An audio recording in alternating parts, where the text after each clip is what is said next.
যে হসপিটাল বিল্ডিংটা অত্যন্ত পুরনো এবং চোখের সামনে আমি এখন দেখতে পাচ্ছি।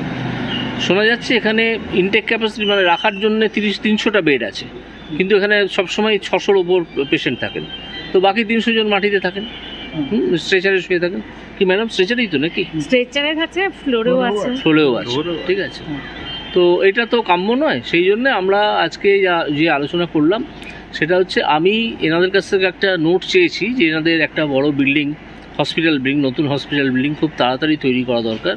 একটা নোট চেয়েছি, যেটা নিয়ে আমি কেন্দ্রীয় স্বাস্থ্যমন্ত্রীর সঙ্গে ইমিডিয়েটলি এই সপ্তাহেই কথা বলবো, এবং আমি তাকে অনুরোধ করব স্টেটের স্বাস্থ্য দপ্তর যারা আছেন, স্বাস্থ্য দপ্তরের যারা প্রধান, ইনক্লুডিং চিফ মিনিস্টার এখানকার, তার সঙ্গে কথা বলতে, যাতে এই টাকার যে প্রয়োজন এই পুরো বিল্ডিংটা তৈরি করতে, হসপিটাল বিল্ডিংটা, তার ক্যাশ ইনফ্লো যাতে প্রপার থাকে এবং পাওয়া যায়, এবং তারপরে বিল্ডিংটা খুব তাড়াতাড়ি তৈরি করতে।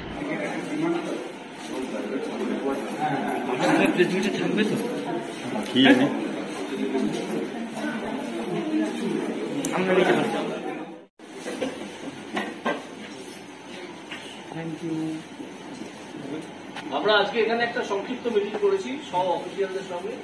এখানে আমাদের প্রচেষ্টা হবে একটা নতুন হসপিটাল বিল্ডিং খুব তাড়াতাড়ি তৈরি করা, এবং আমি চেষ্টা করব সেন্ট্রাল থেকে কিছু ফান্ড আনতে, এবং এনারা চেষ্টা করবেন বা সেন্ট্রাল থেকে কথা বলে চেষ্টা করা হবে যাতে স্টেট ও হাত মিলিয়ে সেই হসপিটাল বিল্ডিংটা ইমিডিয়েটলি তৈরি করতে পারে।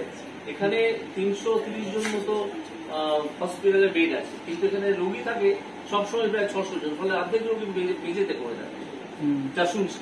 এটাকে চেঞ্জ করতে হবে ইমিডিয়েটলি। আমি তার জন্য আপনার চেষ্টা করবো, অন্যান্য এখানকার যারা সুপার আছেন, প্রিন্সিপাল আছেন, অন্যান্য ডেপুটি সুপার, অ্যাসিস্ট্যান্ট সুপাররা আছেন, তারাও কথা দিয়েছেন। আজকে প্রথম উনি ভিজিট করলেন, আমাদের সঙ্গে খুবই একটা কর্ডিয়াল অ্যাটমসফিয়ারে আমাদের কথাবার্তা হলো।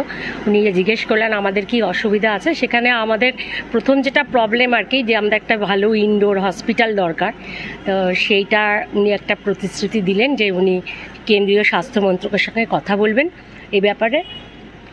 যদি একটা হসপিটালের টাকা স্যাংশন পার্টলি অন্তত করা যায়, তাহলে আমাদের একটা হসপিটাল আমরা পেতে পারি। নতুন হসপিটাল বিল্ডিং, হসপিটাল বিল্ডিং এ ওটা আমাদের খুবই প্রয়োজন।